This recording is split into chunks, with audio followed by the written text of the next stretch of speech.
Hello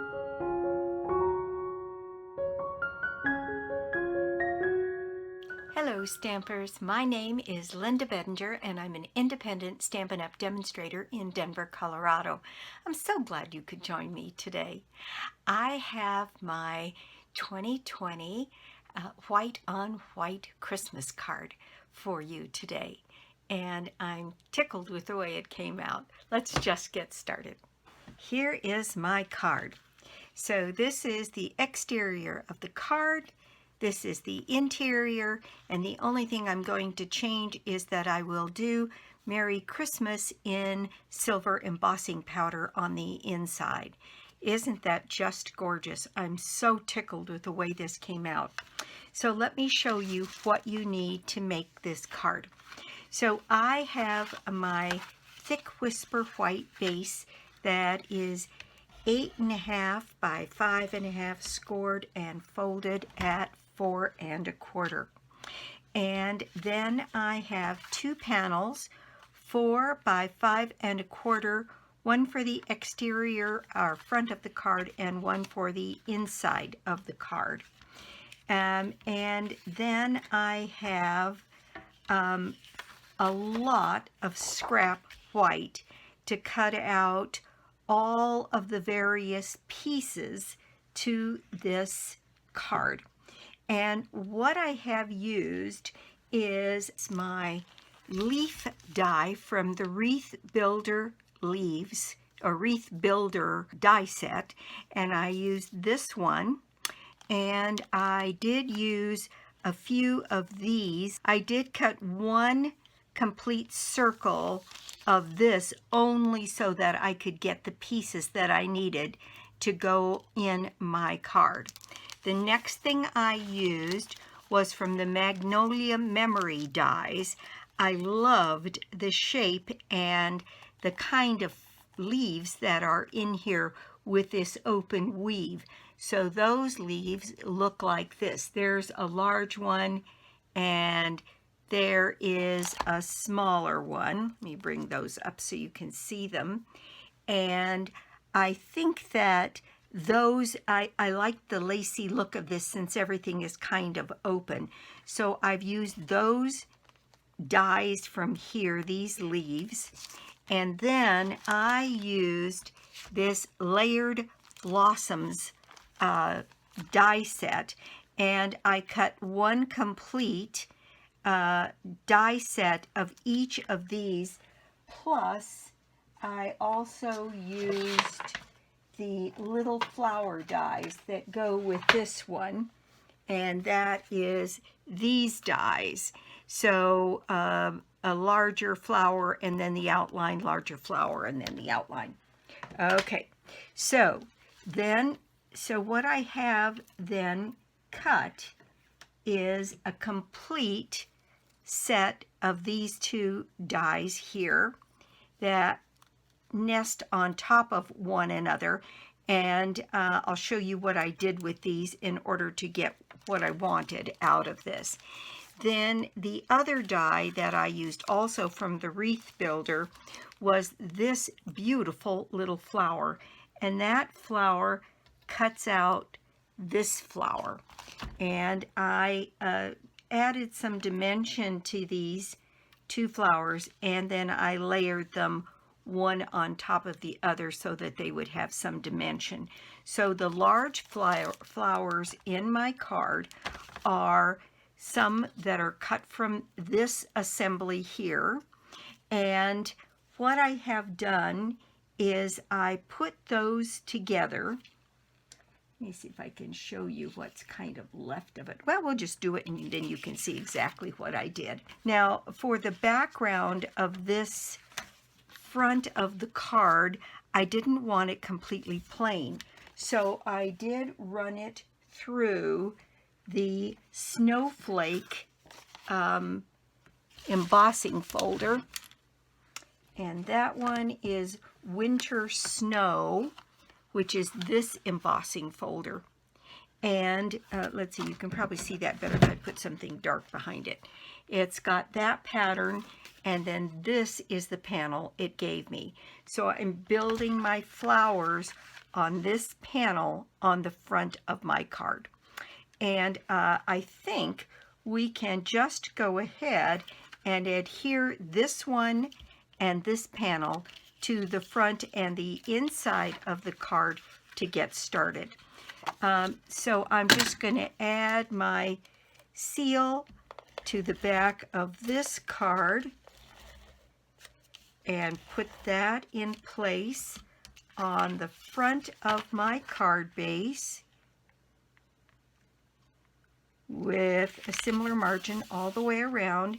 And then this piece also, which is not raised, I'm going to go ahead and add my snail to it, and I might as well put another little bead down here, and then just go ahead and set that on the inside of the card. Now then, on this, what I have done to get the look that I wanted this overlaid, even though it's white on this. So I just used my dot runner. Now you can cut this out on that paper that we have that makes this a sticker, but I didn't do that with this one, and by the time I thought about it, it was a little late to do that. So I just went ahead and used my dot runner to get a little bit of glue on all of those pieces. Then overlay this very carefully, picking a spot or two where I'm starting right here with this little flower. Then I'm moving up here to the top for those leaves.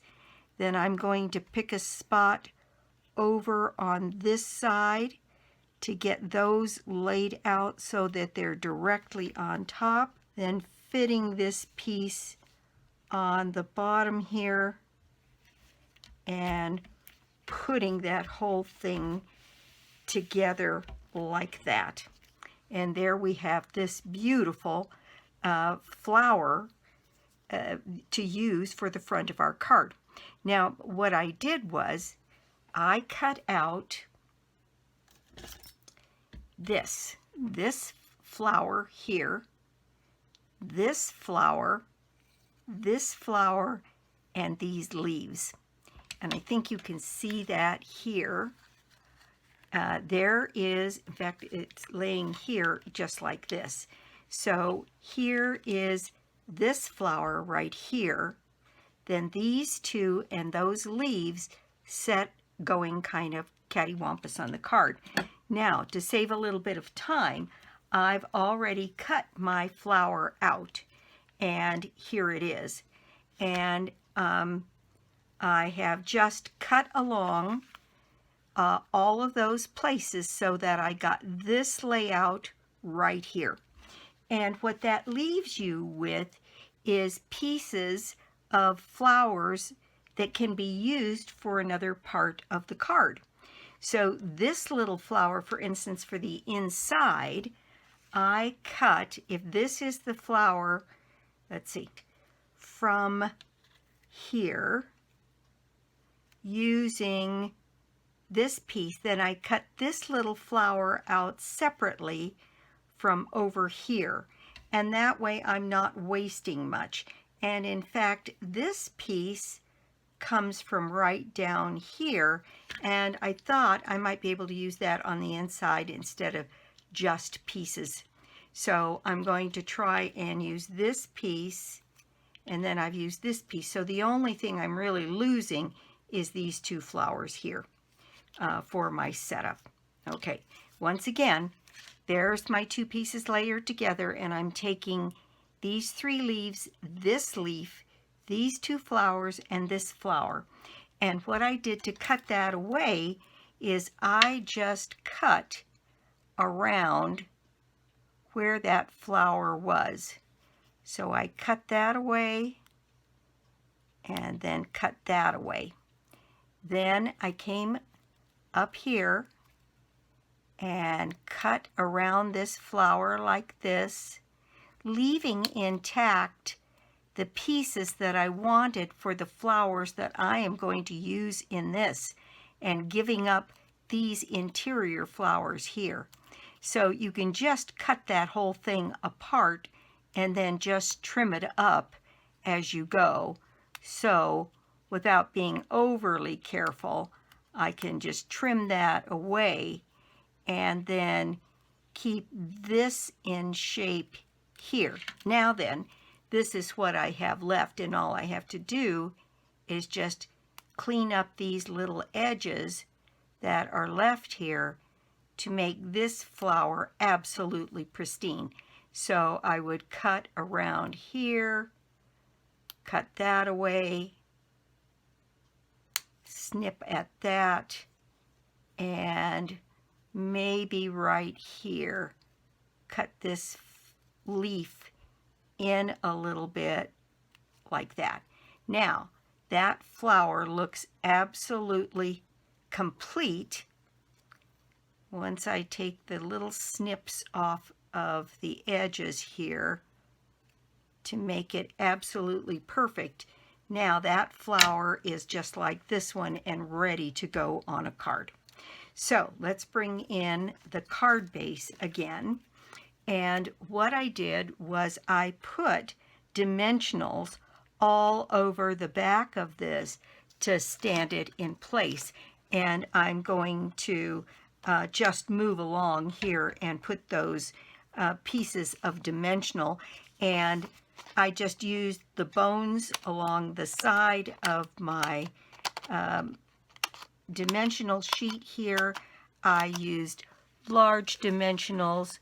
I used small dimensionals, and I cut them in half, several of them, so that I could just have little pieces that I could put wherever I wanted. So I'll speed up the video while I add my dimensionals.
Okay, so there we have those done, and now I'm going to add some dimension to these, and I put 3 of these double flowers onto my card.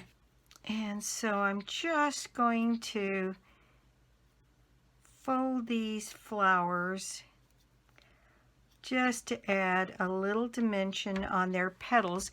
And you've seen me do this on a couple of different ones.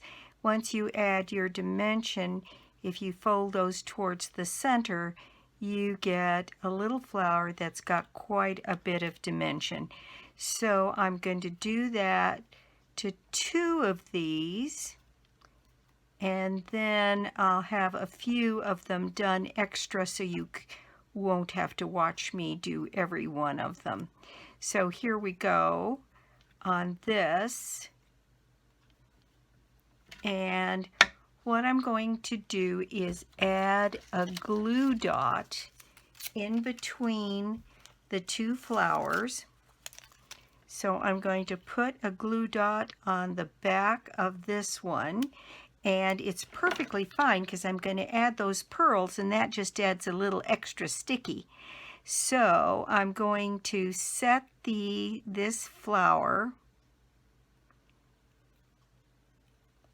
like right in between the petals of that flower, and then I'm going to add one more dimensional glue dot to the bottom of that, and I'm going to stick this one right in here, and that covers up the stem of this little leaf here.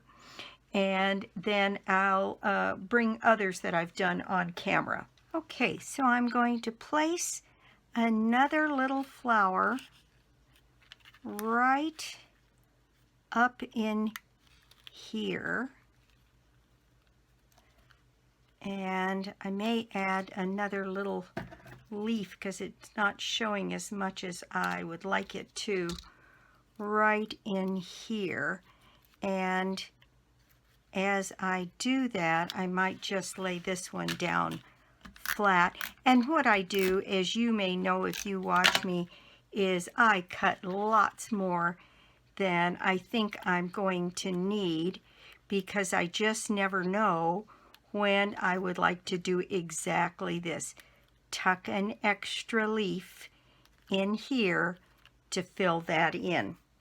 Okay, so let's see, I've got another one here that I'm going to put right over on this side in there. And then I've got my leaves, and I'm going to tuck one of those leaves right up in here, and these I'm just going to add some snail and tuck them in between the flowers and the other leaves and just set them in place. And there's something about that texture that is just really attractive. All of those different shapes and textures. Let's see, I've got another one here that maybe I will slide underneath here. I think that one will work in there. And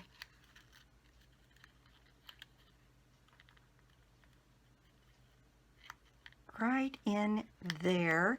And then this area that is a little less full is where I have put a couple of these pieces to kind of fill in. One on that side and maybe one on this other side. And just so that it's not the only one, I'll probably tuck that one right up in there, and on that one I'm just gonna snip it down. So I'm gonna add some snail to the back of that one and tuck it right up in this corner and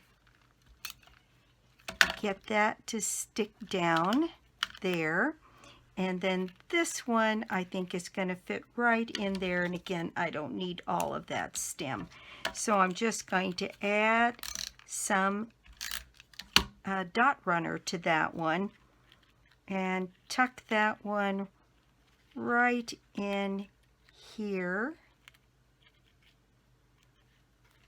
and fill that little pocket in. Isn't that just gorgeous? So there we have all of our flowers laid. Now on the inside, on the other one, I added a couple of little flowers, but I'm thinking that I might just be able to use this piece, and I'll put a little bit of my dot runner on the back of that one, just so that I can get it to stick down right here in this corner. Then I can take this one and put a tiny little piece of dimensional on the back of it and put that in place on top of the other piece. There we go. Let's see if that's going to be enough to do it. and I'm thinking it will be, and I can tuck it right in there. Now there, that looks really good to me. And then I've got a couple of these leaves that we can just pick up an end and tuck them in. So I'm just going to add a little bit of snail, and I think I'm going to tuck one in right under here. There we go, just like that. And I don't think it needs anything more than that. Now then, I should have done my stamping before that, but you know me, I'm always ready, fire, aim here. So I'm going to put my embossing buddy down here, and I am going to use my Versamark.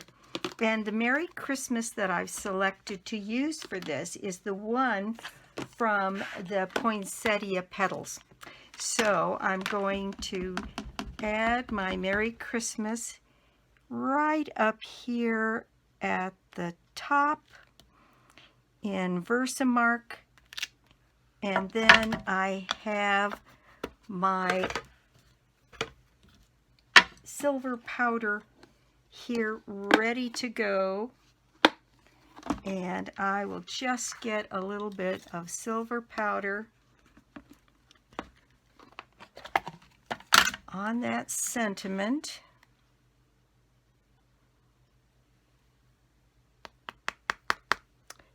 There we go with our lovely Merry Christmas.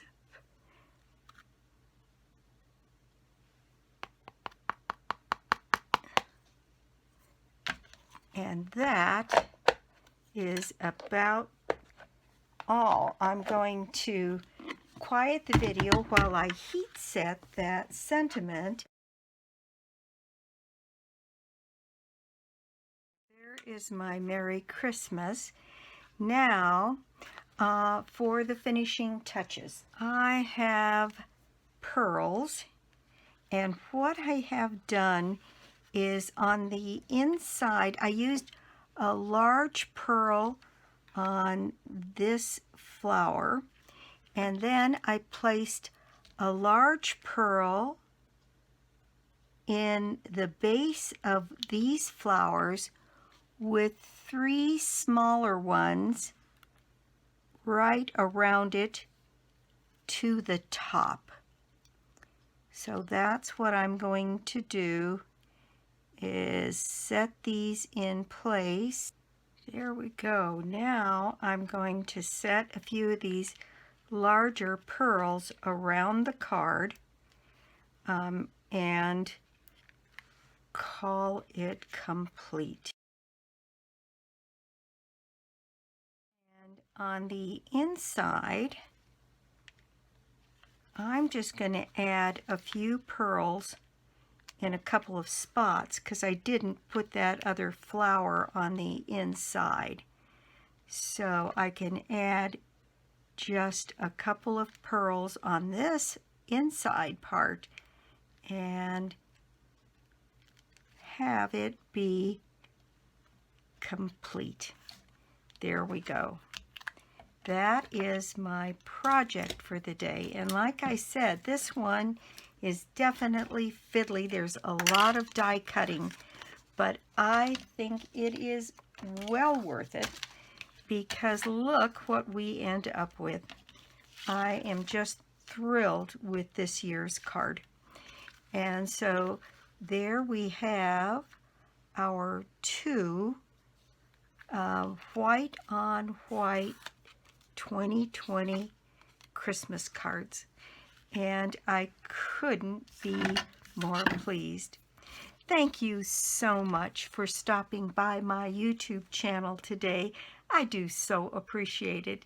And if you don't already have a Stampin' Up! Demonstrator, I'd love to be your demonstrator. And or you could join my team.